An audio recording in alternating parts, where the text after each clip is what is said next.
بسم اللہ الرحمن الرحیم۔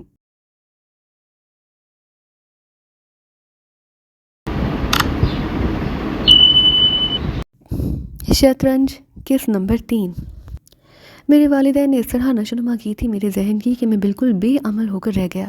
بس حصول علم میں زندگی گزاری اور آج تک یہی شغل جاری ہے۔ زیادہ افراد کبھی میری ذات سے منسلک نہ ہو سکے کیونکہ دوستوں کا پھیلاؤ نہ تھا۔ کچھ وقت کے لیے شادی کی تھی لیکن میری رفیق حیات میرے نکمے پن کی متحمل نہ ہو سکی اور وہ میری زندگی کے لیے ایک سہارا چھوڑ کر راہی ملک عدم ہو گئی۔ اس سہارے کا نام سرحاب ہے۔ میری بیٹی جو اب عمر کی 19ویں منزل میں ہے، میں نے سرحاب کو اعلیٰ تعلیم سے نوازا ہے، اسے میرے نظریات سے اختلاف ہے اور وہ آزادی سے اس کا اظہار کر دیتی ہے۔ یہ ہے پروفیسر شیرازی، اس کے علاوہ میری ذات کا کوئی پہلو پوشیدہ نہیں۔ پروفیسر کی باتیں دل میں اتر رہی تھی، اس پر آشوب دور میں جبکہ چاروں طرف دشمنوں کی یلغار تھی، اس شخص کی گفتگو میں ایک اجنبی سا ہلوس تھا۔ میں اس سے متاثر ہوئے بغیر نہ رہ سکا اور میں نے ایک گہری سانس لے کر کہا، دنیا کے بارے میں میرا نظریہ کچھ اور ہی ہے پروفیسر۔ جو کچھ دیکھا ہے اور جن حالات سے گزرا ہوں وہاں انسان کو صرف ایک خوفناک درندے کے روپ میں دیکھا ہے۔ میں خود ان درندوں سے مختلف نہیں ہوں، لیکن اس لیے مجھے آپ کی محبت اور خلوص بالکل اجنبی لگ رہا ہے۔ حق بجانب ہو میرے دوست، والدین ہیں تمہارے؟ والدین تھے لیکن اب نہیں، اور ہیں بھی تو نہ جانے کہاں۔ درندوں نے مجھ سے بہت کچھ چھین لیا ہے پروفیسر۔ والدین تھے تو ان پر اعتبار کرتے تھے؟ اس وقت تو کسی پر بھی بے اعتباری نہیں تھی پروفیسر۔ تھوڑی دیر کے لیے ان لمحات کو واپس لے آؤ، اپنے والدین کے نام پر ماضی کے وہ لمحات پروفیسر شیرازی کو بھیگ دے دو۔ اپنی ذات کے سارے دروازے کھول دو منصور، کبھی کبھی کسی کو کچھ دینے سے کچھ نہیں بگڑتا۔ پروفیسر کا لہجہ بے حد جذباتی تھا، میں تعجب سے اس کی صورت دیکھنے لگا۔ اسی اجنبی کو میری ذات میں اس قدر دلچسپی کیوں؟ واقعی وہ انوکھا انسان تھا۔ اس وقت جب میں اس کمرے میں داخل ہوا تو ایک اور سوال میرے ذہن میں جاگ اٹھا۔ جب میں اس کمرے میں داخل ہوا تھا پروفیسر تو کیا آپ جاگ رہے تھے؟ ہاں، میں ایک کتاب پڑھ رہا تھا۔ رات گئے تک مطالعہ میری عادت ہے۔ کتاب پڑھ رہے تھے؟ میں نے حیرت سے کہا، لیکن آپ کے کمرے میں تو اندھیرا تھا۔ پروفیسر نے وہ کتاب اٹھا لی جسے اس نے درمیان سے کھول کر رکھ دیا تھا۔ مجھے نایاب کتابیں جمع کرنے کا شوق ہے۔ یہ کتاب کم از کم 1000 سال پرانی ہے۔ قلمی نسخہ ہے اس وقت کی تحریر جو ایک مخصوص روشنائی سے لکھی گئی۔ تم دیکھو اس دور کا انسان بھی ذہانت میں کسی سے کم نہیں تھا۔ پروفیسر کا ذہن بھٹک گیا، اس نے ہاتھ بڑھایا، پھر اچانک کمرے میں تاریکی چھا گئی۔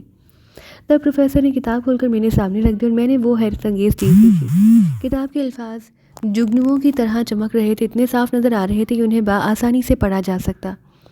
واقعی نایاب ہے، میں نے آہستہ سے کہا۔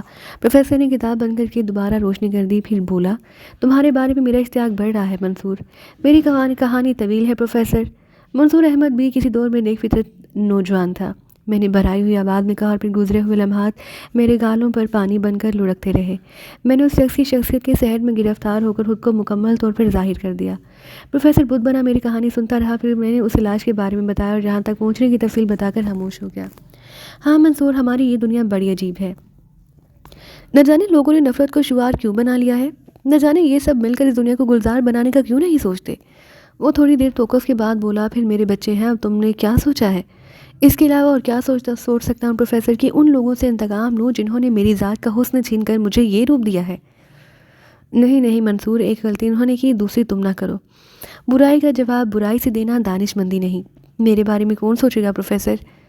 کیا آپ کے پاس میرے زخموں کے لیے کوئی مرہم ہے؟ کیا آپ مجھے میرا کھویا ہوا سکون اور میری زندگی کے 5 سال واپس دے سکتے ہیں؟ اور پروفیسر، کیا آپ مجھے میری ماں اور میری بہن فریدہ واپس کر سکتے ہیں؟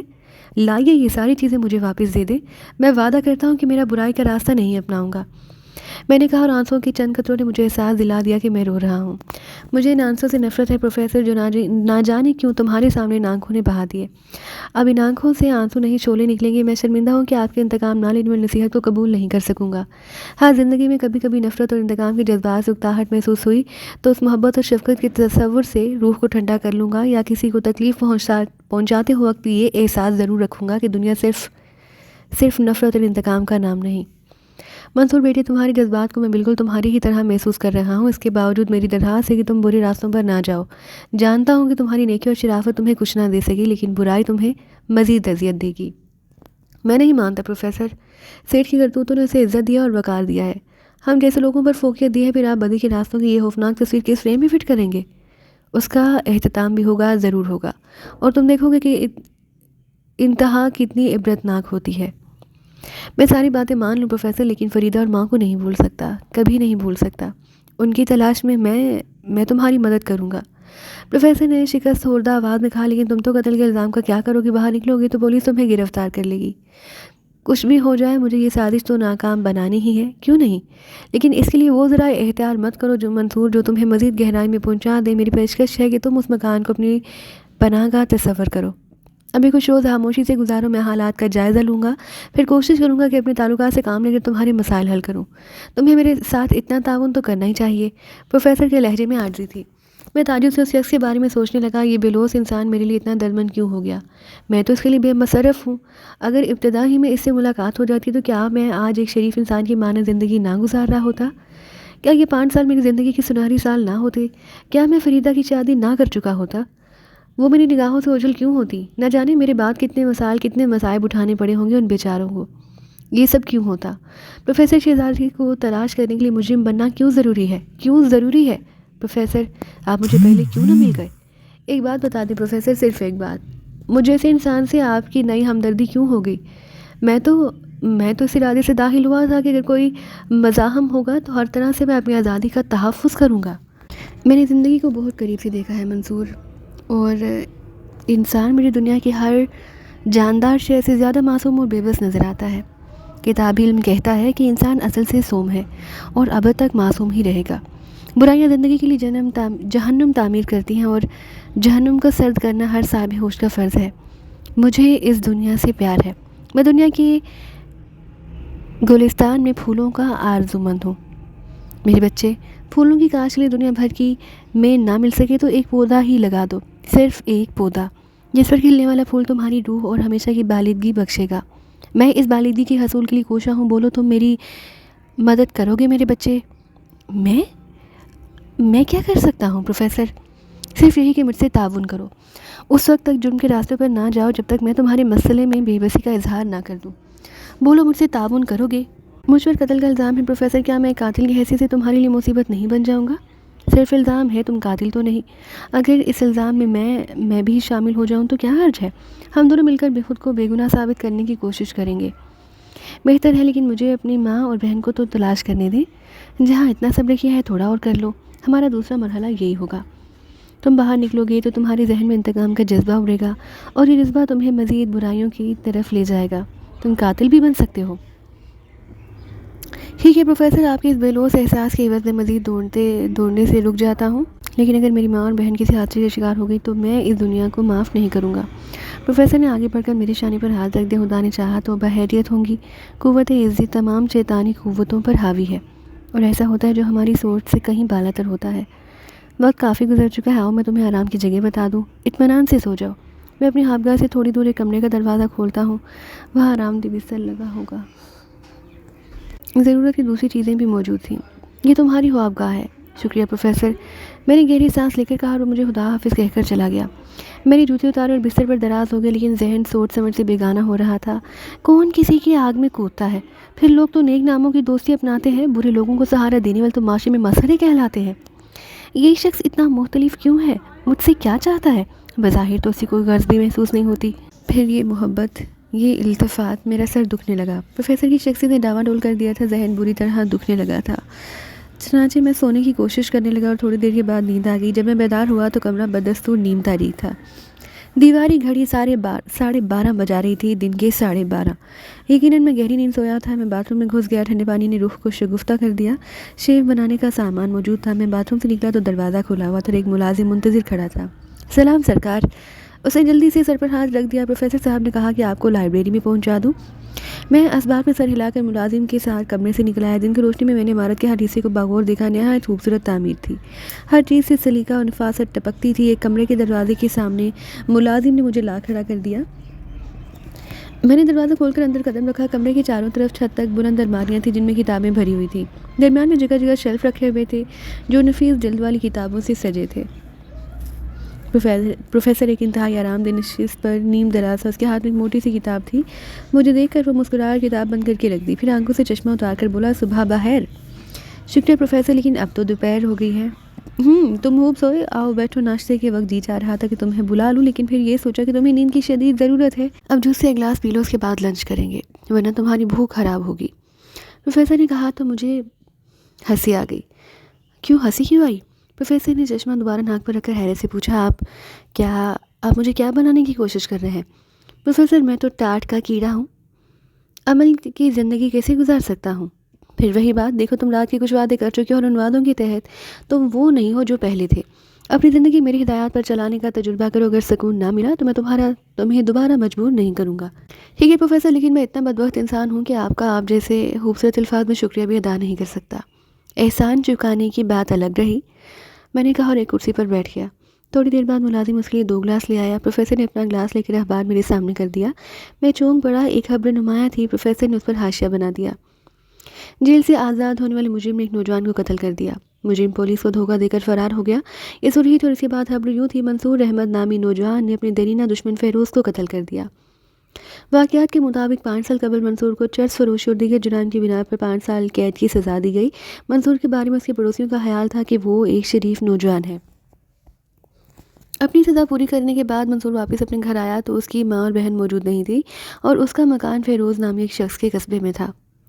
پروسیکیوٹر نے بتایا کہ چرس فروشی کے الزام میں فیروز نے ہی اسے جیل بھجوایا تھا، چنانچہ منصور نے کل رات انتقاماً اسے ہلاک کر دیا۔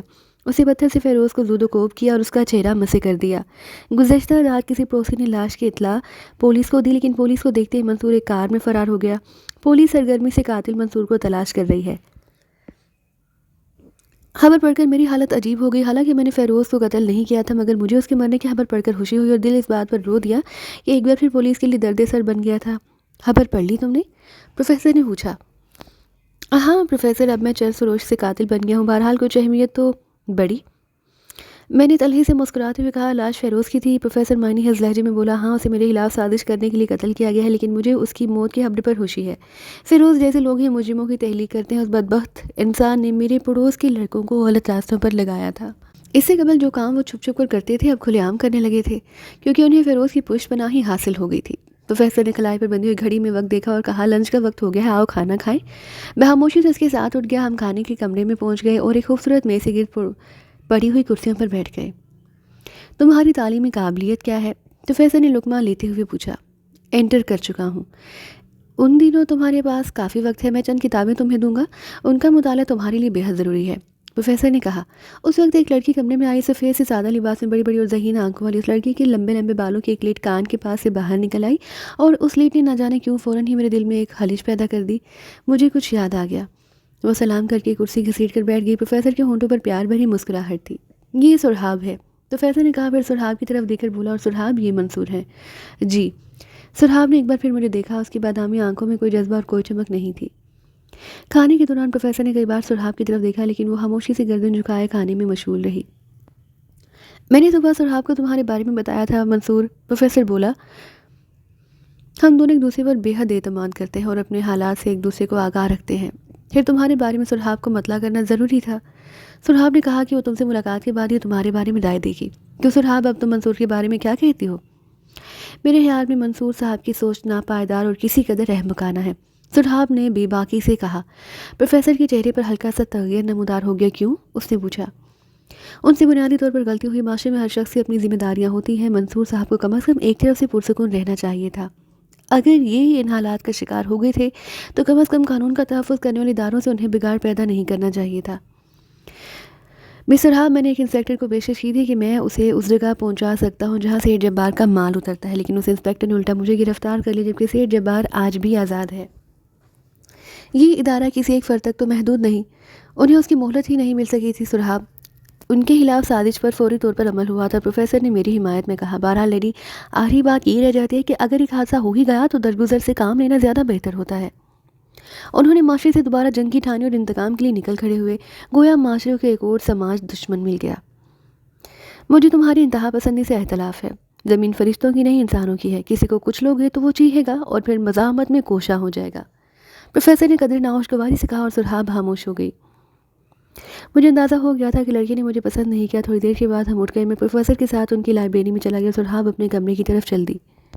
سرحاب کی باتوں کو ذہن میں جگہ نہ دینا، اس کی سوچ بھی ابھی تجربات سے آ رہی ہے، پروفیسر بولا۔ مجھے اندازہ ہے پروفیسر، میں چند ضروری کاموں سے جاؤں گا، تم یہ کتابیں لے لو، ان کتابوں کو مطالعہ کرو، رات کو ملاقات ہوگی۔ پروفیسر نے الماری سے 2 کتابیں نکال کر مجھے دی، میں نے اخبار بھی اٹھا لی اور اپنے کمرے میں آ گیا۔ سرحاب کی باتوں سے ذہن میں تقدر ضرور پیدا ہوا تھا، لیکن پروفیسر کی وجہ سے یہ تلخی زائل ہوگی۔ بھلا ایک دولت مند باپ کی بیٹی ان دکھوں کو کیا جانے جو مجھے سے انسان کو پیش آ سکتے ہیں۔ اس کا علم کتابوں تک محدود رہا۔ حالات کے چکے میں پسنے والے حالات کے صحیح رخ سے واقف ہو سکتے ہیں، سرحاب نہیں۔ پروفیسر نے جو کتابیں مجھے دی تھیں ان میں سے ایک کا نام تھا تہذیب کے بڑے اور دوسری کا نام معاشرے میں انسان کا مقام تھا۔ میں نے ان کی چند صفات کھول کر دیکھی، بہت سی خوبصورت باتیں لکھی ہوئی تھی، لیکن میرا دل کتابوں میں نہیں لگا۔ میرے خیال میں یہ سب حالات سے ناواقف لوگ ہیں جو ایسی کتابیں تخلیق کرتے ہیں۔ کاش وہ مجھ سے ملتے، کاش وہ میرے جیسے حالات سے گزرتے، تب دیکھتا یہ کتابیں کیسے تخلیق ہوتی ہیں۔ میں نے دونوں کتابیں اٹھا کر دور پھینک دی اور پھر اخبار اٹھا لیا۔ قتل کے متعلق خبر کو میں نے کئی بار پڑھا اور ہر بار نئی کیفیت سے دوچار ہوا۔ پھر میں نے اخبار بھی رکھ دیا اور لیٹ گیا، میرا ذہن خیالات کے بھنور میں پھنس گیا۔ میں ماں اور فریدہ کو کیسے بھول سکتا تھا؟ میرے ذہن میں انتقام کی آگ سلگ رہی تھی۔ یہ آگ جب بھی بھڑکتی میرے وجود کو خاکستر کر دیتی۔ اس وقت بھی یہی ہوا، میرا وجود سلگنے لگا۔ نہ جانے وہ کہاں ہوں گی۔ بے چینی میرے سارے وجود میں پھیل گئی۔ نہیں پروفیسر، میں تمہاری دنیا کا انسان نہیں، میں زندگی سے پیار نہیں کر سکتا، میں معاشرے کا اچھا کردار کبھی نہیں بن سکتا۔ تمہارا علم کتابوں تک ہے اور کوئی کتاب دل کی آگ کی ترجمان نہیں ہوتی۔ وہ جذبات اس میں نہیں مل سکتے جن کا تعلق گوشت کے اس ٹکڑے سے ہے۔ افسوس مجھے تمہاری یہ حسین چھت ساس نہیں آ سکتی۔ میں اٹھ گیا اور دروازہ کھول کر باہر آ گیا۔ میرا ذہن سائیں سائیں کر رہا تھا، دیوانگی سی کیفیت طاری ہو گئی، چنانچہ میں اس راستے کی جانب چل پڑا جدھر سے اس عمارت میں داخل ہوا تھا۔ لیکن راہداری کے موڑ پر سرحاب مل گئی، الجھے ہوئے بالوں کی ایک حسین لیٹ اس کے رخسار پر جھوم رہی تھی۔ میں رک گیا۔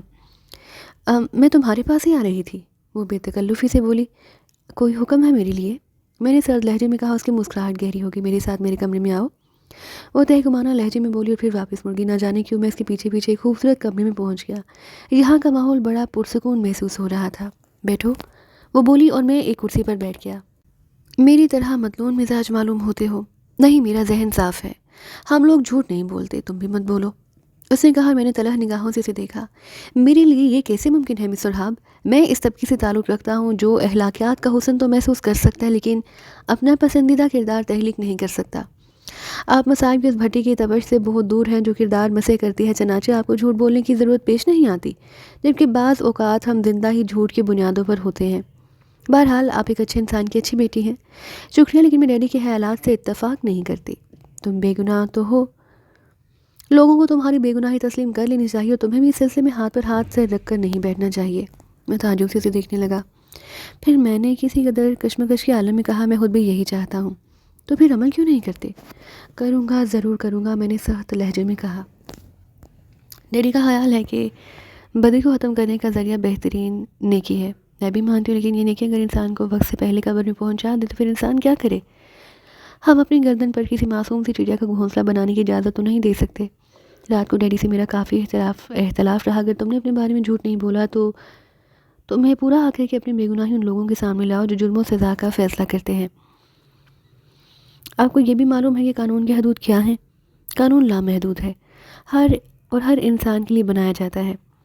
کچھ لوگ اپنے وسائل سے قانون کو ہم آواز بنا لیتے ہیں اور ہم جیسے لوگوں کی آوازیں دب جاتی ہیں۔ تو مجھے اپنے حالات سناؤ، ایک ایک لفظ سنا دو۔ اس سے کیا ہوگا؟ ہم مل کر حالات پر تبصرہ کریں گے۔ اگر کوئی ساتھ دینے والا مل جائے تو بہت سی آسانیاں پیدا ہو جاتی ہیں اور بہت سے فیصلے کیے جا سکتے ہیں، اس نے بڑے اعتماد سے کہا۔ میں نے ایک طویل سانس لے کر اپنی کہانی کا آغاز کیا۔ سرحاب بڑی محویت سے سن رہی تھی۔ میرے خاموش ہونے کے بعد وہ دیر تک سوچتی رہی، پھر بولی، یوں تو بے شمار کردار ہیں اس داستان کے، لیکن ہمیں ان کی درجے مقرر کرنا پڑیں گے۔ مثلاً سیٹھ جبار اونچی چیز ہے، براہ راست اس پر چھلانگ لگانا ممکن نہیں۔ ماں اور بہن کا معلوم کرنے کے لیے ایک شخصیت اور رہ جاتی ہے جو کسی حد تک تم سے ہمدردی کر سکتی ہے، وہ ڈرائیور جس نے سیٹھ جبار کے ہاں تمہیں ڈرائیونگ سکھائی تھی۔ وہ تمہارے والد کا دوست بھی ہے اور اس نے تمہیں ایک بار ہوشیار کرنے کی کوشش بھی کی تھی۔ باقی رہے وہ الزام جو تم پر لگائے گئے ہیں، تو میرا خیال ہے ایک بار پھر تم طارق کو پکڑ لو۔ سیٹھ ان کاموں میں خود آگے نہیں بڑھتا۔ جب طارق جیسے لوگ اس کے لیے اسمگلنگ کرتے ہیں تو اس کے دوسرے معاملات کی نگرانی بھی کرتے ہوں گے۔ اس قتل کا سراغ تاریخی سے مل سکتا ہے۔ میرے ذہن میں عجیب سی سنسناہٹ ہو رہی تھی۔ یہ معمولی سی بات میرے ذہن میں پہلے نہیں آئی، بلا شبہ ان حالات میں تاریخی کارآمد ثابت ہو سکتا تھا۔ کیا تمہیں مجھ سے اتفاق ہے؟ سرحاب نے پوچھا۔ ہاں، آپ کی دونوں باتیں بہت گہرائی رکھتی ہیں۔ تیسری بات یہ ہے کہ جب تم خود کو اس الزام سے بری ذمہ نہیں کرتے، پولیس سے بچنے کی کوشش کرنا، اگر ایک بار پولیس کے ہاتھ آ گئی تو پھر تمہاری کوئی بات نہیں سنے گا۔ آپ بہت صحیح ہیں سرحاب۔ میں نے دونوں ہاتھوں سے سر تھام لیا۔ لیکن منصور آپ ہیں، مجھے سولی پر نہ چڑھائیں، جو کچھ کریں اپنے طور پر کریں۔ دیکھیں، میں نے آپ کو جرائم کی طرف راغب نہیں کیا۔ اگر آپ کے ذہن میں اپنی بے گناہی ثابت کرنے کے لیے کوئی اور بہتر ذریعہ ہے تو آپ ضرور استعمال کریں۔ کل کہیں ڈیڈی مجھ سے یہ نہ کہیں کہ میں نے آپ کو غلط راہ دکھائی۔ میں پروفیسر سے اس گفتگو کو تذکرہ نہیں کروں گا۔ ہاں یہی بہتر ہے۔ ویسے آپ خود بتائیے کہ آپ کیا کریں گے، اور کوئی ذریعہ ہے؟ کوئی نہیں، میں نے مسکراتے ہوئے کہا، یہ لڑکی مجھے پہلی نگاہ میں اچھی لگی تھی، نہ جانے کیوں اس پر پیار آنے لگا تھا۔ میں چند ساتھ اسے دیکھتا رہا، پھر وہ پہلو بدلنے لگی، تب میں اٹھ گیا۔ اب مجھے اجازت دیں؟ بہتر ہے، وہ خشک سے انداز میں بولی، لیکن میں اس کے لہجے پر توجہ دیے بغیر باہر نکل آیا۔ نہ جانے کیوں سرحاد سے گفتگو کے بعد ایک سکون کا احساس ہوا۔ شام کی چائے تنہا پی، پروفیسر واپس نہیں آئے اور سرحاد بھی کہیں چلی گئی۔ رات کے کھانے کے لیے نوکر بلانے آیا۔ پروفیسر نے ایک پروقار مسکراہٹ سے مجھے دیکھا۔ مجھے یقین ہے کہ اس پرسکون ماحول نے تمہیں بہتر سوچ دی ہوگی۔ چلو کھانا شروع کرو، پروفیسر نے بے تکلفی سے کہا۔ سرحاب کا چہرہ حسب معمول تاثرات سے خالی نظر آ رہا تھا۔ کھانے کے بعد وہ اٹھ گئی۔ سرحاب کا رویہ ممکن ہے تمہارے لیے ناپسندیدہ ہو، لیکن میں تمہیں یقین دلاتا ہوں کہ ماں کے پیار سے محرومی نے اس کی ذات میں ایک خلا پیدا کر دیا ہے۔ اب مطمئن رہے پروفیسر، یہاں آ کر میں نے انسانیت کے کئی نئے روح دیکھے ہیں۔ ارے ہم کیا، ہماری بسات کیا، آؤ تمہارے کمرے میں چل کر بیٹھیں۔ اور ہم دونوں اس کمرے میں آگے جو پروفیسر نے رہائش گاہ کے طور پر مجھے بخشا تھا۔ پروفیسر اطمینان سے کرسی پر بیٹھ گیا، پھر میری طرف دیکھ کر بولا، ہاں پورے دن کا شغل کیا رہا؟ نفسیات کی رو سے تو میری دی ہوئی کتابوں میں دلچسپی نہیں لے سکے ہوگے، تم نے انہیں کھول کر دیکھا ہوگا، لیکن ان کے الفاظ تمہارے لیے ذرا بھی دلکش نہیں ہوں گے۔ پھر تم نے اخبار میں اپنے متعلق تو ضرور پڑھا ہوگا، بقیہ دن اسی سوچ میں گزارا ہوگا کہ تمہیں کیا کرنا چاہیے۔ پروفیسر نے کہا، اور میں حیرت سے اس کی شکل دیکھنے لگا۔ آپ کا خیال درست ہے پروفیسر، میں نے تائید میں سر ہلاتے ہوئے کہا۔ میں نے اس سلسلے میں بہت کچھ سوچا ہے پروفیسر، اور اس نتیجے پر پہنچا ہوں کہ میرے دشمن میرے گرد اپنی گرفت تنگ سے تنگ کرتے جا رہے ہیں، اور میں خاموشی سے یہ حلقہ تنگ ہوتے دیکھ رہا ہوں۔ میں آپ سے مشورہ چاہتا ہوں پروفیسر کہ مجھے کیا کرنا چاہیے۔ میں ہر قیمت پر اس الزام کو ختم کرنا چاہتا ہوں۔ باہر جا کر میں سراغ لگاؤں گا کہ قتل کس نے کیا، اور پھر اس مجرم کو منظر عام پر لاؤں گا۔ کس طرح میرے بچے، کس طرح تمہارے پاس اس کے کیا وسائل ہیں۔ تم مفرور ہو، پولیس تمہاری تلاش میں ہے، اس چار دیواری سے باہر تمہارے لیے بے پناہ خطرات ہیں۔ میں تمہیں خطرات کے حوالے نہیں کر سکتا۔ میرا ایک مشورہ مان لو منصور، تم یہاں آرام سے رہو اور حالات سازگار ہونے کا انتظار کرو۔ پولیس کی سرگرمی جلد ختم ہو جائے گی، مجھے یقین ہے کہ تم بے گناہ ہو۔ اول تو یہ بات میری طبیعت کے خلاف ہے پروفیسر کہ میں دشمنوں سے منہ چھپا کر کسی گوشے میں بیٹھ جاؤں۔ دوم میں اپنی ماں اور اپنی بہن کی تلاش ترک نہیں کر سکتا۔ مجھے نہیں معلوم پروفیسر کہ وہ کہاں اور کس طرح زندگی گزار رہی ہیں۔ تمہارا دکھ میں کس سمجھتا ہوں منصور، میں جانتا ہوں کہ تم پر کیا بیت رہی ہے، لیکن اس وقت وہی کرو جو میں کہہ رہا ہوں۔ دیر تک میں پروفیسر سے گفتگو کرتا رہا۔ پروفیسر نے پہلی اور آخری بات یہی کہی کہ میں اس کا مہمان بنا رہوں، لیکن یہ بات کسی طور مجھے ہضم نہیں ہو سکی۔ میں خاموش ہو گیا، اور پھر پروفیسر مجھے خدا حافظ کہہ کر چلا گیا۔ میرے لیے پھر وہی سوچ اور تنہائی تھی۔ دوسرا دن بھی گزر گیا۔ شام کی چائے پر پروفیسر موجود نہیں تھا، کوئی ملاقاتی آ گیا تھا، اس لیے اس نے ڈرائنگ روم میں چائے طلب کر لی۔ البتہ سرحاب میرے ساتھ چائے پینے آ گئی۔ اسے دیکھ کر میری آنکھوں میں پیار امڑ آیا۔ کیسی ہو سرحاب؟ ٹھیک ہوں، سرحاب نحوت سے بولی، اپنے بالوں کی لٹ سنوارنے لگی۔ ایک درخواست کروں سرحاب، میں نے کہا، اور وہ سوالیہ نگاہوں سے میری جانب دیکھنے لگی۔ بالوں کی لٹ کو اسی طرح پڑا رہنے دو، کسی کی ذات پر اتنی توجہ مناسب نہیں ہوتی منصور صاحب، سرحاب نے کہا اور چائے بنانے لگی۔ میرے ہونٹوں پر مسکراہٹ پھیل گئی۔ پھر بعد میں نے کچھ نہیں کہا اور چائے پینے میں مشغول ہو گیا۔ سرحاب نے بھی مجھ سے کوئی گفتگو نہ کی۔ میں نے بھی اسے مزید پریشان کرنا مناسب نہیں سمجھا۔ یہ رات بھی گزر گئی۔ تیسرے دن صبح کے ناشتے پر پروفیسر نے کہا، میں ایک ضروری کام سے باہر جا رہا ہوں، ممکن ہے واپسی میں کچھ دن لگ جائیں۔ مجھے یقین ہے کہ تم دونوں ایک دوسرے کو بور نہیں کرو گے۔ کہاں جا رہے ہیں ڈیڈی؟ سرحاب کسی قدر بے چین ہو کر بولی، بھائی میرے ایک دوست نے دعوت دی ہے، اس کے ہاتھ کچھ نایاب کتابیں لگی ہیں، میں انہیں دیکھنے جاؤں گا۔ فون پر بات ہوئی تھی۔ پھر 10 بجے پروفیسر مجھے آرام سے قیام کرنے کی ہدایت کر کے چلا گیا، اور میں اپنے دلچسپ مشاغل میں ڈوب گیا، یعنی اپنے بارے میں سوچتا رہا۔ پھر مجھے سرحاب کا خیال آیا، اور میں اپنے کمرے سے نکل کر اسی خوابگاہ کے دروازے پر پہنچ گیا۔ دستک دی، اندر سے سرحاب کی آواز سنائی دی۔ اس نے اندر آنے کی اجازت دے دی تھی۔ وہ بستر پر دراز تھی، مجھے دیکھ کر جلدی سے اٹھ گئی۔ آئیے تشریف رکھیں۔ شکریہ، آپ بھی گوشہ نشینی زیادہ پسند کرتی ہیں؟ جی ہاں، عادی ہوں۔ آپ کو کوئی تکلیف تو نہیں یہاں پر؟ اس نے پوچھا۔ نہیں، میں نے تو ساری زندگی کوئی ایسی آرام دہ قیام گاہ نہیں دیکھی۔ آپ نے بال بہت کس کر باندھے ہیں، اور پھر رخسار کو پھر اس حسین لٹ سے محروب کر دیا ہے، میں نے پھر شرارتاً کہا، اور سرحاب کے چہرے پر بے چینی کی نقوش ابھر آئے۔ دیکھیے براہ کرم برا نہ مانیے، میں اپنی ذات پر تبصرہ پسند نہیں کرتی۔ مجھے آپ کی یہ بات دونوں دفعہ بری محسوس ہوئی۔ میں شرمندہ ہوں، لیکن میری خواہش ہے کہ آپ بالوں کی اس لٹ کو یوں ہی پیشانی سے رخسار تک آنے کی اجازت دے دیا کریں، جس طرح پہلے وہ آپ کے رخسار پر جھولتی رہتی تھی۔ مجھے ہلا کے درس دیا گیا ہے، اس لیے یہ لیجیے۔ سرحاب نے جھلاہٹ میں سارے بال بے ترتیب کر دیے۔ اب کئی لٹیں اس کے رخسار پر جھولنے لگیں۔ مجھے ہنسی آ گئی، لیکن سرحاب کا چہرہ تمتما رہا تھا۔ شکریہ، میں نے ہنستے ہوئے کہا۔ آپ نے یہ نہیں پوچھا سرحاب کہ میں پروگرام کے مطابق یہاں سے گیا کیوں نہیں؟ میں نے عرض کیا نا کہ میں نہ تو اپنی ذات پر کسی کی گفٹ پسند کرتی ہوں، نہ خود کو کسی کی گفٹ میں لینا چاہتی ہوں، یہ آپ کا ذاتی معاملہ ہے۔ کل تک آپ مجھے تم کہہ کر مخاطب کر رہی تھی، بڑی بے تکلفی اور اپنائیت تھی۔ بعض اوقات مجھے اپنی بے تکلفی کی عادت سے شرمندگی ہوتی ہے۔ میں آپ سے شرمندہ ہوں اس تحادث پر منصور صاحب، گویا اب آپ مجھے وہ بے تکلفی اور وہ اپنائیت نہیں دے سکتی۔ یہ بات نہیں، میں نے محسوس کیا کہ بے تکلفی کے اس انداز میں آپ کا احترام کم ہو جاتا اور مہمان کا احترام فرض۔ سرحاب نے جواب دیا۔ میں اس کے لہجے کی بے چینی محسوس کر رہا تھا۔ تھوڑی دیر تک میں اس بے چینی سے لطف اندوز ہوتا رہا، پھر وہاں سے نکل آیا۔ پروفیسر نے مجھے سے انسان سے جس محبت کا سلوک کیا تھا میرے لیے بالکل اجنبی تھا اور اس پر سخت حیرت ہوئی تھی۔ پھر یہ حیرت محبت اور احترام میں بدل جاتی تھی، لیکن انتظار، اپنی ذات کے گم ہو جانے کے انتظار میں طویل وقت گزارنا میرے لیے ممکن نہیں تھا۔ میں صرف اپنی زندگی کی حفاظت نہیں چاہتا تھا، میرے سامنے تو ایک مشن تھا اور میں اس مشن کو چھوڑ کر ایک پناہ گاہ کی زندگی، ایک پناہ گزین کی زندگی نہیں اپنا سکتا تھا۔ چنانچہ میں نے پروفیسر کی غیر موجودگی سے فائدہ اٹھانے کا فیصلہ کیا۔ میں نے سرحاب کو بھی کچھ نہیں بتایا اور خاموشی سے باہر نکلا ہے۔ مجھے نہیں معلوم تھا کہ تاریخی کار کا کیا ہوا۔ یقیناً وہ گیراج میں بند ہوگی، لیکن اس کا استعمال کسی طور پر مناسب نہیں تھا۔ اول تو کار کی چابی ہی میرے پاس نہیں تھی، اگر سرحاب سے مانگتے تو اسے علم ہو جاتا کہ میں کہاں جا رہا ہوں۔ دوسری بات یہ کہ وہ کار فوری طور پر پولیس کی نگاہ میں آ سکتی تھی۔ دن کی روشنی میں تو کبھی اس کوٹھی کے جائے وقوع کا جائزہ بھی نہیں لے سکا۔ اس وقت یہ سارا ماحول میرے لیے اجنبی تھا، لیکن ذیلی سڑک سے بڑی سڑک تک پہنچنا میرے لیے مشکل نہ تھا۔ میں سڑک کے کنارے چل پڑا، پھر میں نے ایک گزرتی ہوئی سوزوکی وین کو رکنے کا اشارہ کیا۔ وین ایک نوجوان دیہاتی چلا رہا تھا، اوپر میں مرغیوں کے پنجرے رکھے تھے۔ میں نے اسے لفٹ مانگی، اسے مجھے شہر میں اتار دیا جہاں کی ہر گلی ہر کوچہ میری طاق میں تھا۔ یہ لوگوں کی نگاہوں سے چھپاتا سیٹھ جبار کی کوٹھی تک پہنچ گیا، پھر چور دروازے کے ذریعے امجد بھائی کے کواڑ تک پہنچ گیا۔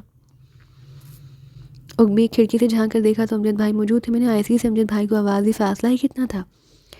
امجد بھائی میری طرف متوجہ ہو گئے، پھر مجھے پہچان کر ان کے چہرے کا رنگ اڑ گیا۔ انہوں نے ادھر ادھر دیکھا اور دانت بیچ کر بولے، اندر آ جاؤ، جلدی کرو، اور میں کھڑکی کے راستے اندر داخل ہو گیا۔ امجد بھائی نے دروازہ بند کر دیا، پھر کھڑکی بھی بند کر کے اندر کی بتی جلاتے ہوئے بولے، تم منصور، تم جیل سے چھوٹ گئے؟ آپ نے مجھے پہچان لیا امجد بھائی؟ میں نے مسکراتے ہوئے کہا، نہ پہچانے کی کیا بات ہے، لیکن منصور تم نے بلا وجہ اپنی زندگی ختم کر لی۔ جو کچھ ہوا امجد بھائی وہ میری تقدیر ہے۔ آپ کا خوفزدہ ہونا بھی وجہ ہے، آپ بال بچوں والے آدمی ہیں۔ مجھے آپ سے کوئی گلہ نہیں، صرف یہ بتا دیں کہ میری ماں اور بہن کی کچھ خبر؟ بھابھی اور فریدہ جیل سے چھوٹنے کے بعد وہ تمہیں نہیں ملی؟ نہیں امجد بھائی، کیا آپ کو ان کے بارے میں کچھ معلوم ہے؟ خدا کی قسم نہیں۔ حالانکہ تمہارے لیے میرا دل روتا تھا منصور، لیکن بیٹے میں بھی مجبور تھا، اپنا وہ حال نہیں کرنا چاہتا تھا جو تمہارا ہوا۔ پھر سیٹھ کا مجھ پر شعبہ بھی تھا، میں تو یہاں زندگی صرف اس لیے گزار رہا ہوں منصور کہ کہیں اور نوکری نہیں کر سکتا، کیونکہ سیٹھ کے دھندوں سے واقف ہوں، ورنہ کبھی کا یہ جگہ چھوڑ گیا ہوتا۔ امجد بھائی کی آنکھوں سے آنسو بہنے لگے۔ میں بڑی امید لے کر آپ کے پاس آیا تھا امجد بھائی، میں نے کوئی لہجے میں کہا، اور امجد بھائی کی آنکھوں سے آنسو بہتے رہے۔ کاش میں تمہاری کچھ مدد کر سکتا۔ گھر کی طرف گئے تھے؟ ہاں، گھر جوئے کا اڈا بنا ہوا تھا اور اب میرے اوپر قتل کا نیا الزام عائد کیا گیا ہے، لیکن میں خوفزدہ نہیں ہوں امجد بھائی۔ امی اور فریدہ مل جائے، انہیں کسی مناسب مقام پر پہنچا دوں، پھر ایک ایک کو دیکھ لوں گا۔ مجھے صرف یہ خطرہ ہے کہ کہیں امی اور فریدہ کی سیٹھ جبار کی کسی سازش کا شکار نہ ہو گئی ہوں۔ خدا بہتر جانتا ہے بیٹے۔ امجد بھائی بے چارگی سے بولے۔ امجد بھائی، کیا آپ کو تاریخی رہائش کا معلوم ہے؟ آوارہ گرد انسان ہے، ہوٹلوں اور نائٹ کلبوں میں زندگی بسر کرتا ہے، اس کا کوئی ایک ٹھکانہ نہیں۔ ٹھیک ہے امجد بھائی، میں تکلیف کی معافی چاہتا ہوں، آئندہ اس وقت تک آپ کے پاس نہیں آؤں گا جب تک آپ ہر خطرے سے بے نیاز نہ ہو جائیں۔ امجد بھائی کچھ نہ بولے اور میں اسی کھڑکی کے راستے باہر نکلایا، پھر کسی حادثے کے بغیر ہی اس کوٹھی سے باہر نکل آیا۔ لیکن جہاں سے کہاں جاؤں، جیب میں کچھ بھی نہیں تھا، بغیر پیسوں کے تو کوئی کام بننا مشکل ہے۔ پیسے میں نے راہ چلتے ہوئے لوگوں کو دیکھا، ان لوگوں کی جیبوں جو کچھ ہے میرا اپنا ہے، کسی سے کچھ بھی لے لوں۔ میں نے ہونہار نگاہوں سے راہ گیروں کو دیکھا، انگلیوں کا کمال میں نے جیل میں سیکھ لیا تھا، چنانچہ میں ایک ایسے شخص کی تلاش میں لگ گیا جس کی جیبیں بھری ہوئی ہوں۔ میں ایک بازار میں ایک جوڑے کو تاک لیا اور اس کے بٹوے کو اپنی جیب میں منتقل کرنے کے لیے آگے بڑھا، لیکن مجھ سے قبل ہی ایک ضرورت مند اس تک پہنچ گیا۔ میں نے صاف محسوس کیا کہ ضرورت مند نے لاسا ڈالا اور سیاہ رنگ کا ایک موٹا سا پرس اس کے ہاتھ میں پہنچ گیا۔ دھت تیرے کی، پہلا نشانہ ہی چوک گیا، میں نے ہونٹ سکوڑ کر کہا۔ دبلا پتلا ضرورت مند ایک ذیلی سڑک پر مڑ گیا اور نہ جانے کیا سوچ کر میں تیزی سے اس کی طرف لپکا۔ وہ گلی میں اطمینان سے جا رہا تھا، میں نے کب سے اس کا کالر پکڑ لیا۔ دبلا پتلا نوجوان لڑکا خوفزدہ انداز میں پلٹا، آدھا۔ میں نے اس کی آنکھوں میں دیکھا اور لڑکے کے چہرے پر حیرت کے نقوش ابھر آئے۔ ارے استاد، وہ تعجب سے بولا، طرف لگا رہے ہو، چلتے رہے؟ میں نے گھرائی ہوئی آواز میں کہا۔ مانگی آنکھ تم سے طرف لگاؤں گا استاد، لو بٹوا رکھو۔ لڑکی نے پرس نکال کر میری طرف بڑھا دی۔ میں تمہیں پہچان گیا ہوں استاد، جیل میں دیکھا تھا جلال بابا کے ساتھ۔ تم نے جگہ کو پھینٹی لگائی تھی ایک دن، مزہ آ گیا تھا استاد، بھلا بھول سکتا ہوں تمہیں؟ لڑکا مسکرا کر بولا۔ تو تم بھی جیل میں تھے؟ لو سسرال ہے، اپنی آتے جاتے رہتے ہیں۔ وہ ہنس پڑا اور میرے ذہن میں ایک نئے خیال نے جنم لیا، ایک شناسا شہر میں ایک ایسا شخص جو کسی کام آ سکے۔ لڑکا کام کا حسابی تو کیا نام ہے تمہارا؟ لڑکے نے جواب دیا۔ ٹھیک ہے رکھ لو، اب تم شناسا ہی نکل آئے ہو۔ ویسے میں نے اسے تاکا تھا لیکن کوئی بات نہیں۔ ارے تم رکھ لو استاد، اپن کسی سے کہیں گے تھوڑی۔ ویسے چمن کے علاقے میں کام مت کرنا استاد، بہت حرامی ہے۔ میرا تو خیال ہے اس کے کسی گرگے نے میرا کام دیکھ لیا ہوگا۔ تم ایسا کام کرو، آدھی رقم رکھ لو، بٹوا میں اس سالے کو دے دوں گا۔ اس کونے پر ہوٹل ہے، وہاں چلیں۔ ایاز نے ایک طرف اشارہ کیا اور ہم دونوں اس کی طرف بڑھ گئے۔ تھوڑی دیر کے بعد ہم ہوٹل کے کیبن میں بیٹھے چائے چسکی لے رہے تھے۔ تو تم یہی کام کرتے ہو ایاز؟ 10 سال کی عمر سے یہی کام کر رہے ہیں منصور بھیا۔ پہلے یتیم خانے میں، مگر وہاں مار بہت پڑتی تھی، وہاں سے بھاگے تو استاد چمن کے ہاتھ لگ گئے، اس نے سکھایا اور اب اس کے اڈے کے لیے کام کرتے ہیں۔ اچھی گزر رہی ہے۔ ویسے چمن ہے بہت حرامی، کبھی 200-400 مار لو تو سالہ سزا کے طور پر جیل بھجوا دیتا ہے، اور ضمانت بھی نہیں کراتا۔ ٹھیک کام کرتے رہو تو مجال ہے پولیس والے آنکھ اٹھا کر دیکھ جائیں۔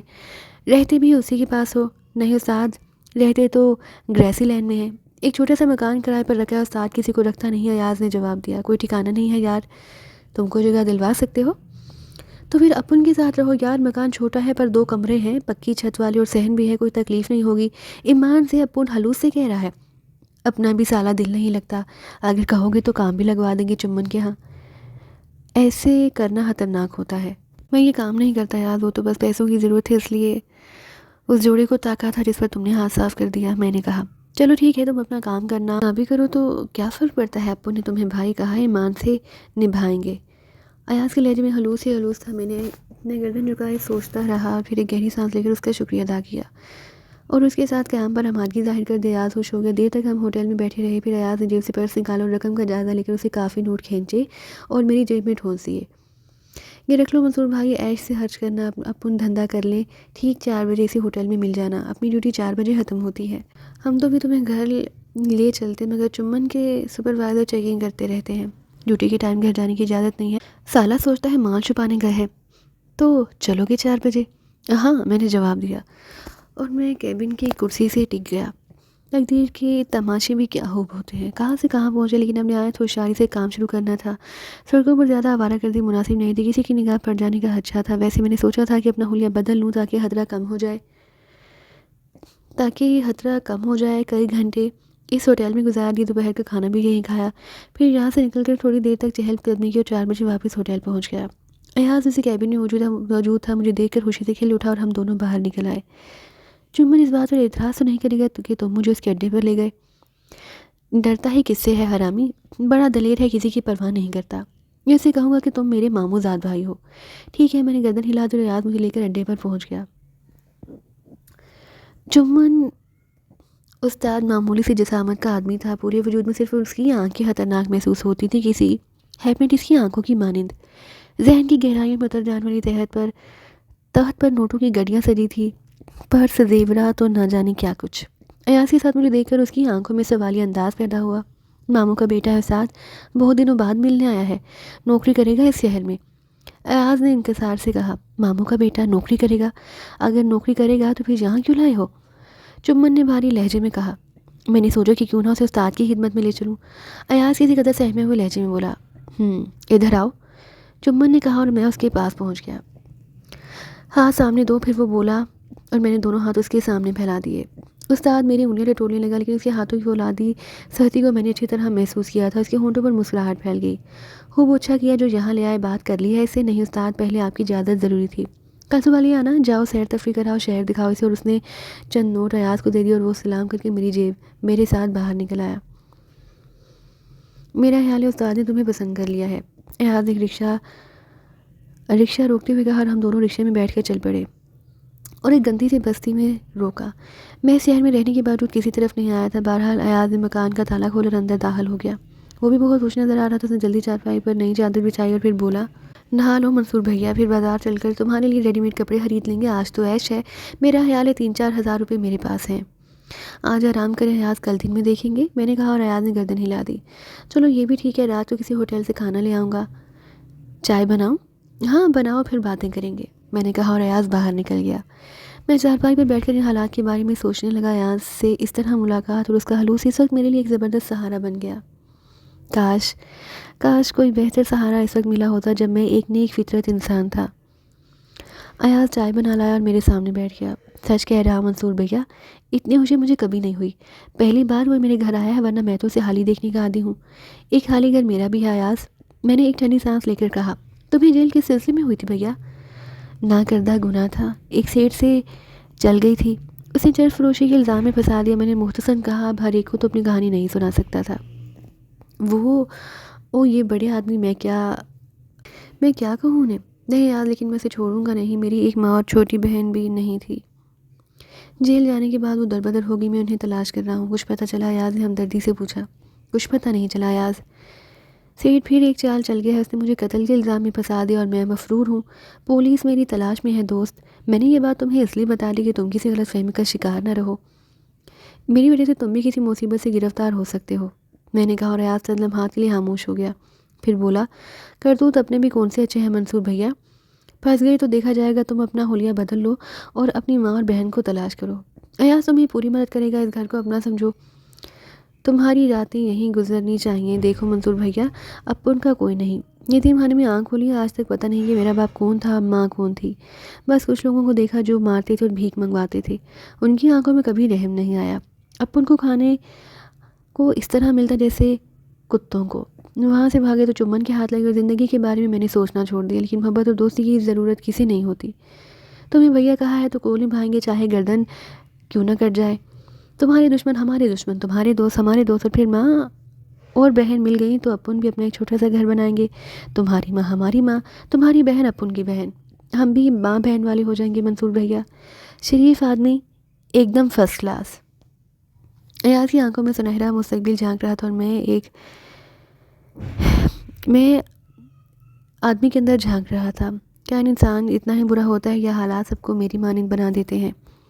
ایاز کی آنکھوں میں خواہش مچل رہی تھی۔ میں اس کی جذباتی سچائی کو سمجھ رہا تھا۔ کچھ دیر بعد بولا، اور پھر بھیا تم شمو سے میری شادی کرا دینا، بڑی اچھی لڑکی ہے، مگر کہتے کہ تم کوئی کام دھندا نہیں ہے، میرے ماں باپ کیسے مانیں گے؟ وہ کہاں رہتے ہیں؟ میری ذہنی کیفیت بدل گئی۔ اس سڑک کے آخری گھر میں شریف ماں باپ کی بیٹی ہے، بس اپن سے آنکھ لڑ گئی، ایاز نے جھیمتے جھیمتے لہجے میں کہا۔ وعدہ کرتا ہوں ایاز، اگر کبھی اچھی زندگی نصیب ہوئی، اگر ماں اور بہن مل گئی تو تیرے لیے بہت کچھ کروں گا۔ ارے کیسے نہیں ملیں گے؟ ان کے دو بیٹے جو انہیں تلاش کریں گے، پھر تمہیں کس کے قتل کے الزام میں پھنسایا گیا ہے بھیا؟ تفصیل پھر کبھی بتاؤں گا ایاز، اس وقت دل نہیں جا رہا۔ ہاں اس چمن کے بارے میں اور کچھ بتاؤ۔ بڑی عجیب و غریب شخصیت کا مالک ہے، بے حد خطرناک ہے، پورا علاقہ اس سے کانپتا ہے، کبھی نہیں بستا، پولیس تو اس کے مٹھی میں ہے، تمہارے لیے بھی بڑے کام کا آدمی ثابت ہوگا شاید، میں نے پرخیال انداز میں کہا۔ کل چلو گے اس کے پاس؟ ایاز نے پوچھا۔ میری زندگی کا مقصد کچھ اور ہے ایاز، کیا کروں گا جا کر؟ میں نے کہا، ارے تو کیا نہیں چلو گے؟ ایاز کا چہرہ اتر گیا۔ کیوں تم پریشان کیوں ہو گئے؟ میں نے کہا نا، بڑا حرامی ہے وہ، ہنسی ہنسی میں بات کہتا ہے اور جو کہتا ہے اسے ہر قیمت پر پورا کرتا ہے، نام ماننے والے کا دشمن بن جاتا ہے۔ تم یقین کرو اس نے آج تک کسی سے ایسی دلچسپی کا اظہار نہیں کیا۔ مجھے تو حیرت ہے، ویسے کافی تعلیم یافتہ ہے، موٹی موٹی کتابیں پڑھتا ہے اور ہاتھ کی لکیریں بھی دیکھتا ہے، اتنی سچی باتیں بتاتا ہے کہ حیرت ہوتی ہے۔ کمال ہے، میں نے گہری سانس لے کر کہا۔ کام ہی آئے گا منصور بھیا، میری وجہ سے چلنا، ورنہ میری کم بختی آ جائے گی۔ ایاز گڑ گڑانے لگا اور میں نے شانے ہلا دیے۔ تیری مرضی ہے ایاز، ورنہ میری زندگی کا مقصد تو کچھ اور ہی ہے۔ تمہارے اوپر ضرورت سے زیادہ ہی مہربان ہو گیا، عام طور پر اس طرح کسی کو قبول نہیں کرتا۔ ٹھیک ہے ایاز، میں نے کہا۔ پھر ہم شمو کے بارے میں گفتگو کرنے لگے اور ایاز شرما شرما کر اسے ملاقاتوں کی تفصیل بتانے لگا۔ کسی وقت تم سے ملاؤں گا بھیا، اس کو بتاؤں گا کہ اب میں بھی گھریلو آدمی ہوں، اب تم یہیں رہو بھیا، ماں جی اور بہن کی تلاش کے لیے مل کر پروگرام بنائیں گے۔ میں مستقل یہاں نہیں رہ سکوں گا ایاز۔ کیوں بھیا؟ میں تمہیں بتا چکا ہوں ایاز کہ پولیس میری تلاش میں ہے، نہ جانے کب کیا کرنا پڑے، پولیس سے بھی بچنا اور ان دشمنوں سے بھی، اور پھر ان سے بدلہ بھی لینا ہے، اس لیے کسی ایک جگہ قیام مناسب نہیں ہوگا۔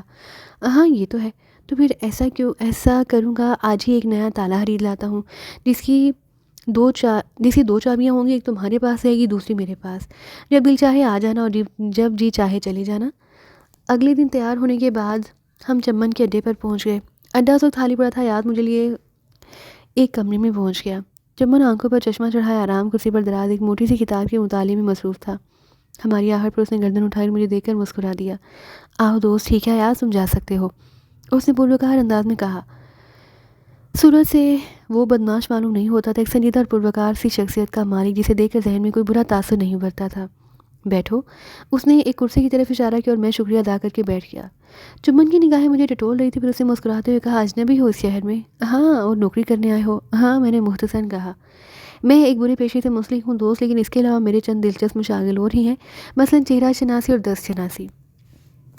محسوس نہ کرو تو میں تمہارے ہاتھ کی لکیریں دیکھنا چاہتا ہوں، اس نے کہا اور آگے کھسک آیا۔ میں نے خاموشی سے اپنا ہاتھ اس کے آگے کر دیا اور وہ دیر تک میرے دونوں ہاتھوں کا جائزہ لیتا رہا، پھر ایک گہری سانس لے کر سیدھا ہو گیا۔ اس کے ہونٹوں پر اب بھی مسکراہٹ تھی، میں اس کی صورت دیکھنے لگا۔ لکیروں کی زبان بڑی سچی ہوتی ہے، تم ایاز کے بھائی نہیں ہو، چند ساتھ کے بعد اس نے کہا۔ کچھ گم ہو گیا ہے تمہارا، دشمنی ہے کسی سے، بھٹکے ہوئے ہو کسی شدید ذہنی الجھن کے شکار، اور میرے ذہن کو شدید جھٹکا لگا کہ ہاتھ کی لکیریں ایسے اہم راز کھول دیتی ہیں، یا پھر اس شخص کی ذات میں اور کوئی گہرائی ہے۔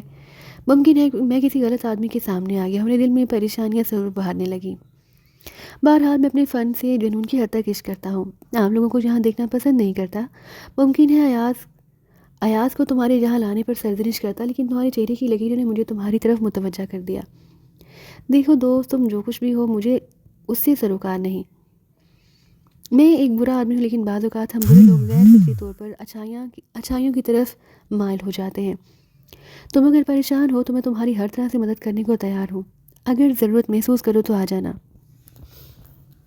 میں نے کوئی جواب نہیں دیا اور گردن جھکائے سوچتا رہا۔ کچھ وقت خاموشی سے گزر گیا، تب میں نے اسے اجازت چاہی۔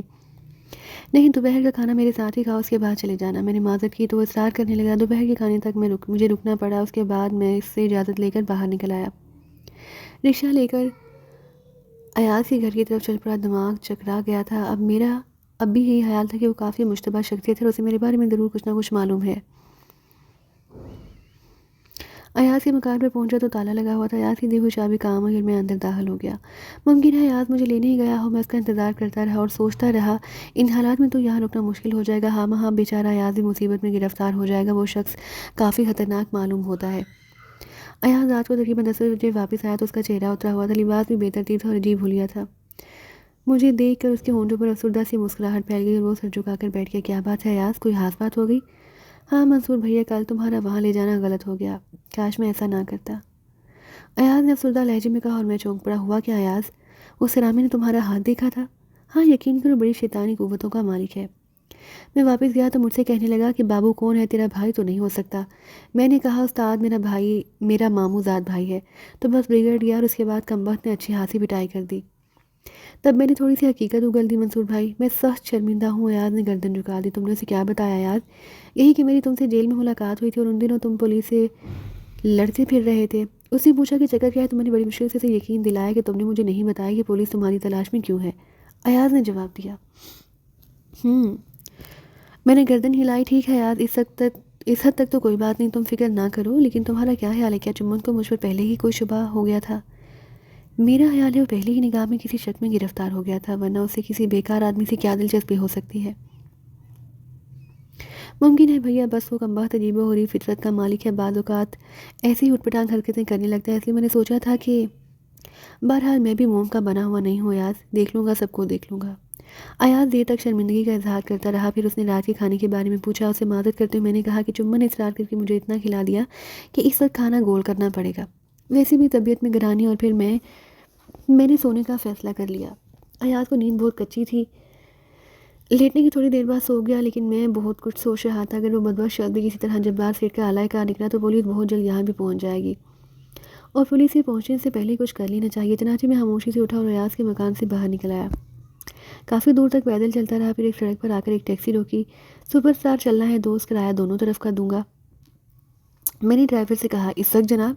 چوکی سے آگے جانا ہے یا پیچھے ہی؟ ڈرائیور نے مجھے مشتبہ نگاہوں سے دیکھتے ہوئے پوچھا۔ تھوڑا سا آگے، وہ جو سرخ کوٹھی ہے نا، میرے ماموں وہاں رہتے ہیں، بس وہیں جانا ہے۔ تم کرایہ ایڈوانس رکھو گے؟ چلو صاحب، حالانکہ رات کا وقت ہے، مگر کوئی بات نہیں، یہ کالا ناگ کس لیے خریدا ہے؟ ڈرائیور نے پستول نکال کر مجھے دکھا اور مجھے ہنسی آ گئی۔ وہ مجھے بتا کر رہا تھا کہ مسلح ہے اور میں کوئی گڑبڑ کروں گا تو اسے پستول سے نمٹنا پڑے گا۔ سڑکیں سنسان تھی، اس لیے ڈرائیور نے رفتار 70-80 سے نیچے گرنے دی اور مجھے بہت جلد میری مطلوبہ جگہ پہنچا دیا۔ بہت بہت شکریہ، آگے سڑک کچی ہے، میں یہ فاصلہ پیدل طے کر لوں گا۔ میں نے ٹیکسی رکواتے ہوئے کہا۔ ڈرائیور نے سلام کر انتہائی تیز رفتاری سے واپس ہو گیا۔ میں پروفیسر شیرازی کی کوٹھی کی طرف چل پڑا۔ پروفیسر کی کوٹھی کے گیٹ کی تو میں نے صورت ہی نہیں دیکھی تھی۔ اپنے مخصوص راستے سے اندر داخل ہو گیا۔ واقعی یہ جگہ میرے لیے بہترین پناہ گاہ تھی۔ نہ جانے پروفیسر آیا ہوگا یا نہیں، بہرحال صبح معلوم ہو جائے گا۔ دوسری صبح میں وقت پر تیار ہو کر باہر نکلا۔ اتفاق سے سرحاب اس وقت سامنے ہی تھا۔ مجھے دیکھ کر اچھل پڑا۔ ایک لمحے کے لیے اس کے چہرے پر خوشی کے آثار ابھرے، لیکن دوسرے لمحے پھر سرد مہری نے ڈیرے ڈال دیے۔ ہیلو سرحاب، میں نے آگے بڑھ کر کہا۔ ہیلو، کہاں چلے گئے تھے آپ؟ پھر آپ؟ ویسے رخسار پر جھولنے والی سلٹ کا شکریہ۔ کہاں چلے گئے تھے آپ؟ سرحاب نے پھر اسی انداز میں پوچھا۔ آپ نے میری دوسری بات کا جواب نہیں دیا۔ بس ایسے ہی سرحاب، میری وحشت مجھے لے گئی تھی۔ آئیے ناشتے کے کمرے کی طرف چلیں۔ میں اسی طرف جا رہی تھی، وہ بدستور سرد لہجے میں بولی اور میں اس کے ساتھ چل پڑا۔ ناشتے کی میز پر بیٹھ کر اس نے پہلے میرے لیے پھر اپنے لیے پلیٹ سی دی اور اشارہ کر کے بولی، پلیز۔ میں نے شکریہ کے ساتھ کچھ چیزیں قبول کر لیں۔ پروفیسر واپس نہیں آئے؟ میں نے پوچھا۔ ابھی نہیں، فون آیا تو انہوں نے کہا کہ 2-3 دن اور لگ جائیں گے۔ آپ نے میرے بارے میں بتا دیا ہوگا؟ جی ہاں، کچھ کہہ رہے تھے؟ نہیں، خاموش ہو گئے۔ ویسے منصور صاحب، اگر گستاخی نہ خیال فرمایا تو ایک عرض کروں؟ سرحاب سنجیدگی سے بولی۔ ضرور فرمائیے، آپ ہمارے مہمان ہیں، ڈیڈی آپ کا احترام کرتے ہیں۔ انہوں نے مجھے ہدایت دی ہے کہ آپ کی دل شکنی نہ کی جائے، لیکن عزت نفس بھی کوئی چیز ہوتی ہے منصور صاحب۔ آداب میزبانی ہوتے ہیں تو کچھ آداب مہمانی بھی ہوتے ہیں۔ آپ اتنی خاموشی سے چلے گئے، میں پریشان رہی، اگر آپ بتا کر چلے جاتے تو بہتر تھا۔ اس کے علاوہ آپ منصور صاحب میرے رخسار پر جھومنا لیٹ سے بہت زیادہ دلچسپی کا اظہار فرما رہے ہیں اور بار بار اس کا تذکرہ کرتے ہیں کہ آپ کی یہ دلچسپی میری نسوانی وقار کو مجروح نہیں کرتی۔ میں یہ لٹ آپ کے لیے نہیں ڈالتی، بلکہ اس انداز میں بال درست کرنا میری عادت ہے۔ کئی بار میرا دل چاہا کہ اس لٹ کو کاٹ دوں، لیکن معاف کیجیے، ایسا کرنے کے بعد میرے دل میں آپ کے لیے رنجش پیدا ہو جائے گی اور اس میں میرا کوئی قصور نہیں ہوگا۔ مجھے اس وقت بھی سرحاب کی بات بری نہیں محسوس ہوئی، حالانکہ شاید اس کا خیال ہوگا کہ میرا ہاتھ کھاتے کھاتے رک جائے گا اور میں سکتے کے عالم میں رہ جاؤں گا، لیکن میں اطمینان سے کھاتا رہا۔ آئندہ اس بارے میں کچھ نہیں کہوں گا سرحاب۔ حالانکہ جب میں نے پہلی بار آپ کو دیکھا تھا تو یہ لٹ میرے لیے بے حد دلکش بن گئی۔ اس حسین لٹ سے کچھ یادیں وابستہ ہیں، ایسی یادیں سرحاب جو اب ایک حسرت بن چکی ہیں۔ میری ساری زندگی کسی ایسی بات کی پذیرائی نہیں کی، لیکن کیا میں جان سکتی ہوں کہ یہ لٹ آپ کی حسرت کیوں بن گئی؟ سرحاب کا چہرہ تمتما رہا تو اس کی آنکھوں میں غصے کے نقوش نمایاں تھے۔ جب وہ میرے سامنے تھی تو آپ یقین کریں سرحاب، میں نے کبھی اس کی لٹ پر توجہ نہیں دی، لیکن جب وہ میری لحاف بن گئی تو مجھے اس کا ایک ایک نقش یاد آتا ہے۔ وہ میری بہن تھی سرحاب، میری فریدہ، میری اکلوتی بہن، جس کی چاہت کو میں نے اس وقت محسوس نہیں کیا تھا جب وہ میرے سامنے تھی، لیکن جب وہ اس دنیا کے ہجوم میں گم ہو گئی ہے تو مجھے وہ بہت یاد آتی ہے۔ سرحاب، میری بہن، خدا کی قسم تمہارے بالوں کی لٹ نے میرے دل میں فریدہ کی یاد تازہ کر دی۔ پہلی ہی نگاہ میں نے محسوس کیا کہ تم میری بہن سے کسی حد تک مشابہ ہو۔ بالوں کی سلٹ نے میرے دل میں تمہارے لیے بھائی کا پیار جگا دیا۔ میں تم سے شرارت کرتا رہا سرحاب، اب نہیں کروں گا۔ سرحاب اب وہ سکتے میں رہ گئی تھی، چائے کے پیالے اس کے ہاتھ میں لرز رہی تھی اور پھر اس نے آہستہ سے پیالی رکھ دی۔ ایک انوکھا تاثر اس کے چہرے پر نمایاں تھا۔ تھوڑی دیر تک وہ اس کیفیت کا شکار رہی، میں بھی فطری طور پر اداس ہو گیا۔ پھر سرحاب نے کیتلی اٹھائی اور میرا کپ دوبارہ بھر گیا۔ پیجیے۔ اس کا لہجہ عجیب تھا۔ آپ ضرورت محسوس نہیں ہو رہی؟ نہیں، بس پیئیں، اٹھا لیں، اس نے اسی لہجے میں کہا اور میں اسے دیکھنے لگا۔ سرحاب مسکرا رہی تھی۔ مان سے میں شرمندہ ہوں۔ اس نے گردن جھکا لی۔ مگر میرا قصور بھی تو نہیں؟ نہیں سرحاب، میں نے خود شرارت کی تھی، اللہ معاف کر دے منصور بھائی، معاف کر دے۔ سچ دل ہی دل میں بڑی ذلیل ہو رہی ہوں، لڑکیاں ہونا بھی ایک لعنت ہے۔ نہیں سرحاب، بہنیں تو بھائیوں کا غرور ہوتی ہیں، ایسا مت کہو۔ خدا کرے آپ کی فریدہ مل جائے، خدا کرے ہماری فریدہ مل جائے۔ بس اب ہم اس موضوع پر بات نہیں کریں گے، نہیں کریں گے۔ میں نے بھی اپنا موڈ درست کر لیا۔ اب یہ بتائیں کہ آپ کہاں گئے تھے اور کیا کرتے رہے؟ میری زندگی کا ایک ہی مقصد ہے سرحاب، لیکن کامیابی نہیں ہوئی۔ ہوگی انشاءاللہ تعالیٰ، ضرور ہوگی، سرحاب نے ہلو سے کہا اور پھر بولی، وہ شخص ملا جس کے بارے میں نے کہا تھا، طارق نہیں، وہ کمبخت نہیں ملا۔ تاہم میں تلاش جاری رکھوں گا اور اسے ضرور تلاش کروں گا۔ آپ نے شہر میں اپنی رہائش گاہ رکھی؟ ایک شناسہ مل گیا تھا، میں نے سرحاب کو تفصیل بتائی۔ اس وقت کسی شناسہ پر بھروسہ نہ کریں، ڈیڈی کی واپسی میں بھی 2-3 باقی ہیں۔ آپ اس دوران بھرپور کوشش کر لیں، کسی ہوٹل میں قیام کریں اور تھوڑا سا اپنا حلیہ بھی بدل لیں۔ ہاں ایسا ہی کروں گا۔ کب آئے تھے آپ؟ رات کو۔ مجھے اطلاع نہیں دی؟ اس عمارت میں داخلے کے لیے میرا دوسرا راستہ ہے، اس راستے سے آنے کے بعد آپ کو اطلاع دینے کا سوال ہی پیدا نہیں ہوتا۔ ہاں اچھا، یہ بات تھی۔ ٹھیک ہے، ایسے ہی صحیح۔ خداوند کریم وہ وقت لائے جب آپ آزادی سے ہر جگہ آئے جائیں۔ سرحاب نے ہلو سے کہا، پھر ہم ناشتے کے کمرے سے نکل آئے۔ آج دوپہر کا کھانا میں آپ کے لیے خود تیار کروں گی، اپنی پسند کی کوئی چیز بتائیں، اس نے کہا۔ محبت سے جو پکاؤ گے کھا لوں گا سرحاب، میں نے جواب دیا اور وہ کچھ سوچتی ہوئی چلی گئی۔ سرحاب کے لیے در حقیقت میرے ذہن میں ابتدا ہی سے ایک بہن کا پیار تھا۔ وہ غلط فہمی کا شکار ہو کر اتنی سنجیدہ نہ ہو جاتی تو شاید اس انکشاف کی ضرورت نہ پیش آتی۔ بس اسے چھیڑنا اچھا لگتا تھا، اس پر یہ انکشاف کر کے مجھے کسی کمی کا احساس نہ ہوا۔ دوپہر کے کھانے کے بعد میں نے پھر شہر جانے کا فیصلہ کر لیا۔ سرحاب کے سامنے اظہار کیا تو وہ بولی، میں اس سلسلے میں آپ کو کچھ مشورہ دینا چاہتی ہوں۔ جی فرمائیے۔ آج یہاں سے ایک اچھی حیثیت کا انسان بن کر جائیے۔ سب سے پہلے کسی ہوٹل میں کمرہ حاصل کیجیے اور وہاں فروکش ہو کر اپنے کام کا آغاز کیجیے۔ آپ کو شہر میں کچھ نہ کچھ خریداری کرنا ہوگا، اس کے لیے آپ میرے ذاتی اکاؤنٹ کو استعمال کریں۔ پیسے میرے پاس کافی ہیں سرحاب، یہ دیکھو میں نے اپنے دوست سے کچھ لے لیے ہیں۔ خیر دوست ہوتے ہیں، مجھے اعتراض نہیں، لیکن اس کے بعد جب ضرورت ہو آپ صرف مجھ سے کہیں گے۔ اور ہاں، ہماری منی اینجلا بیکار کھڑی ہے، وہ آپ کے تصرف میں رہے گی، جیسا کہ مجھے علم ہے کہ آپ ڈرائیونگ کر لیتے ہیں۔ ارے نہیں سرحاب، کار کی کیا ضرورت ہے؟ یہ ضرورت میں سمجھتی ہوں، آپ نہیں، سرحاب نے جواب دیا اور میں خاموش ہو گیا۔ تقریباً 3 دن میں پہلی بار اس عمارت کے گیٹ سے باہر نکلا۔ سرحاب دروازے تک مجھے خدا حافظ کہنے کے لیے آئے۔ دروازے پر کھڑے چوکیدار نے متحیرانہ انداز میں سلام کیا۔ سوچ رہا ہوگا کہ یہ مہمان کہاں سے برآمد ہو گیا۔ میں شہر جانے کے راستے پر چل پڑا۔ ان آسانیوں کے لیے میرا رواں سرحاب اور پروفیسر کا شکر گزار تھا۔ انسان کو مل سب کچھ جاتا ہے، بس اس کی تلاش میں حامی ہوتی ہے۔ اگر ایسا ہوا تو مجھے 5 سال پہلے مل جاتا۔ بار بار یہ خیال میرے ذہن میں آ جاتا اور میں ٹھنڈی سانس میں لے کر رہ جاتا۔ شہر میں داخل ہو کر میں نے ہوٹل منی فورٹ پسند کیا۔ درمیانی درجے کی پروقار سے عمارت تھی، ہوٹل زیادہ مہنگا بھی نہیں تھا، کار پارکنگ کے لیے جگہ موجود تھی۔ میں نے اس کی دوسری منزل پر کمرہ حاصل کر لیا، پھر اس کمرے کے اوپر میں کھلنے والی کھڑکی کے نزدیک آرام کرسی پر بیٹھ کر آئندہ الہیہ عمل طے کرنے لگا۔ دفعاتاً مجھے یاد آیا کہ تاریخ اور کہیں ملے یا نہ ملے، اس ساحل پر ضرور مل سکتا ہے جہاں اسمگلنگ ہوتی ہے۔ انتہائی دانش مندی سے اسے وہاں تلاش کیا جائے، جس دن نظر آ جائے اس کا تعاقب کیا جائے، پھر اسے مناسب پروگرام کے تحت پکڑا جائے۔ یہ اتنا عمدہ خیال تھا کہ میں خوشی سے اچھل پڑا اور پھر میں نے تیاریاں شروع کر دی۔ اسمگلنگ روزانہ نہیں ہوتی تھی۔ جب لانچ آتی تو وہ مال اتارنے پہنچ جاتے اور مال اتارنے کی نگرانی طارق بذات خود کرتا تھا، اس لیے ممکن ہے یہاں کئی روز گزارنے پڑے۔ ویسے لانچ کے بارے میں مجھے معلوم تھا کہ ہفتے میں ایک بار ضرور آتی ہے۔ اس شام جب جھٹپٹا ہوا میں باہر نکل آیا۔ سنہری فریم کے چشمے نے میری حیت کافی بدل دی۔ اس کے علاوہ لباس بھی بہتر تھا اور پھر مونچھیں بھی کافی بڑھ گئی تھی۔ شیو بنانے کے بعد وہ اور نمایاں ہو گئی۔ آنے میں خود کو دیکھ کر کسی قدر مطمئن ہو گیا۔ بازار سے جو چیزیں میں نے خریدی ان میں کھانے پینے کی اشیاء، ایک لمبا شکاری چاقو بھی تھا۔ پستول وغیرہ کا حصول میرے لیے مشکل تھا، لیکن میں نے طے کر رکھا تھا اگر کہیں سے پستول حاصل ہو گیا تو ضرور خرید لوں گا۔ مجھے اس کی سخت ضرورت تھی۔ کھانے پینے کی اشیاء کا ذخیرہ اور پانی کا برتن وغیرہ میں نے گاڑی میں رکھا اور واپس ہوٹل چل پڑا۔ رات کے کھانے کے بعد میں اس ساحل کا رخ کرنا چاہتا تھا۔ حالانکہ یہ خطرناک کام تھا، لیکن اس کے سوا چارہ کار بھی نہ تھا۔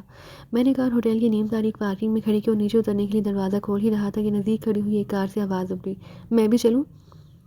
نہیں یار، یہیں بیٹھو، میں ابھی آتا ہوں، دوسری آواز نے کہا اور کوئی شخص کار سے اتر کر آگے بڑھ گیا۔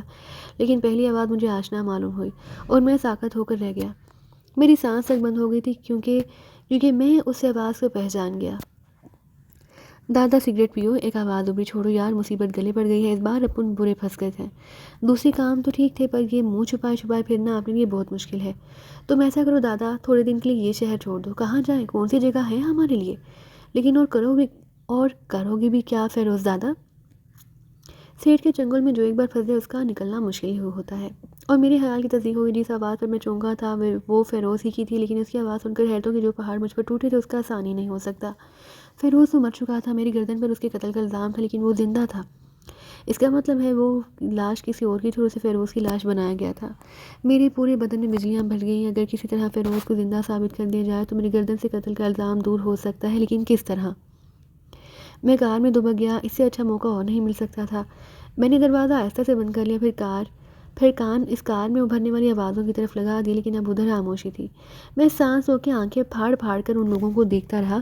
پھر تقریباً 10 منٹ بعد وہ شخص واپس آ گیا جو ہوٹل کی عمارت میں گیا تھا۔ وہ حرامی جہاں بھی رہی ہے گیا ہوگا کسی ماں کے پاس، چلو۔ آنے والے نے ناخوشگوار لہجے میں کہا اور کار سٹارٹ ہو گئی۔ سرحاب کی یہ عنایت آج میرے لیے زندگی کی سب سے کارآمد شے ثابت ہوئی، ورنہ میں اتنے اہم مہرے کا تعاقب نہیں کر سکتا تھا۔ کار کی رخ کا اندازہ کرنے کے بعد میں تھوڑا فاصلہ دے کر اس کے پیچھے چل پڑا۔ انتہائی ہوشیاری سے میں اس کا تعاقب کر رہا تھا۔ مختلف سڑکیں طے کرتی ہوئی وہ کار ایک درمیانی درجے کے علاقے میں پہنچ گئی۔ اور سڑک کے کنارے ایک چھوٹے سے بنگلے کے سامنے رک گئی۔ میں نے اپنی کار کی رفتار کم کر کے اسے سڑک سے اتار دیا تھا۔ تعاقب کرتے ہوئے میں نے بہت احتیاط سے کام لیا۔ کبھی میں روشنی بجھا دیتا تاکہ تعاقب کا شبہ نہ ہو، اور کوئی بھرا پڑا علاقہ ہوتا تو روشنی جلا لیتا تھا۔ بہرحال مجھے یقین تھا کہ انہیں تعاقب کا شبہ نہیں ہو سکتا۔ کار سے 3 آدمی نیچے اترے، جو بھی میرے اندازے کے مطابق وہ 3 ہی تھے، اور پھر وہ بنگلے میں چلے گئے۔ میں اپنی کار ایک درخت کی آڑ میں کھڑی کر کے نیچے اترایا اور سڑک کے نیچے چلتا ہوا بنگلے کی طرف بڑھنے لگا۔ پھر اس کے بائیں سمت والی دیوار کے نیچے پہنچا ہی تھا کہ ٹھٹک کر رک جانا پڑا۔ بنگلے کے آہنی پھاٹک پر آواز پیدا ہوئی، وہاں روشنی بھی ہوئی تھی۔ میں نے کنارے سے جھانک کر دیکھا، باہر نکلنے والے 2 آدمی تھے، ایک ڈرائیور کی وردی میں تھا اور دوسرا پتلون قمیض پہنے ہوئے تھا۔ ان میں فیروز زیادہ موجود نہیں تھا۔ قدرت میری مدد کر رہی ہے، میں نے ہوش ہو کر سوچا اور ان لوگوں کے باہر آنے کا انتظار کرنے لگا۔ میں تو ساری عمر یہ اندازہ نہیں لگا سکتا تھا کہ فیروز زندہ ہے اور وہ مقیم ہے۔ اس وقت تو میری غیبی رہنمائی ہوئی تھی۔ کار سٹارٹ ہو کر آگے بڑھ گئی اور پھر میں واپس اپنی کار کی طرف چل پڑا۔ اب تو میدان میرے ہاتھ میں تھا اور میں نے کار سٹارٹ کی اور اسے بنگلے سے تھوڑے فاصلے پر لا کھڑا کیا۔ اگنیشن سے چابی نکال کر احتیاط سے جیب میں رکھی اور بنگلے کے حکم میں آ گیا۔ یہاں بھی روشنی تھی۔ میں نے اطمینان سے ایک گہری سانس لی، پھر خیال کے تحت سامنے والے آہنی پھاٹک پر پہنچ گیا۔ پھاٹک کے برابر کال بیل بٹن لگا ہوا تھا۔ میں نے بٹن دبایا اور برق رفتاری سے اندرونی کے دروازے کی بائیں سمت والی دیوار کے ساتھ کھڑا ہو گیا۔ ترکیب کاریگر رہی۔ کمرے کا دروازہ کھول کر کوئی باہر نکلا اور گیٹ کی طرف کی طرف چل پڑا۔ میں نے صرف ایک نگاہ اس میں اسے دیکھا، وہ فیروز ہی تھا۔ دوسرے لمحے میں کمرے کے دروازے سے اندر داخل ہو گیا۔ یہ ڈرائنگ روم تھا جس میں تاریکی تھی، لیکن اس کے دوسرے دروازے سے روشنی اندر آ رہی تھی اور کچھ آہٹیں بھی۔ کوئی اندر موجود تھا۔ فی الوقت میں نے ڈرائنگ روم میں چھپنے کے لیے جگہ تلاش اور ایک بڑے چوکیس کے حکم میں بیٹھ گیا۔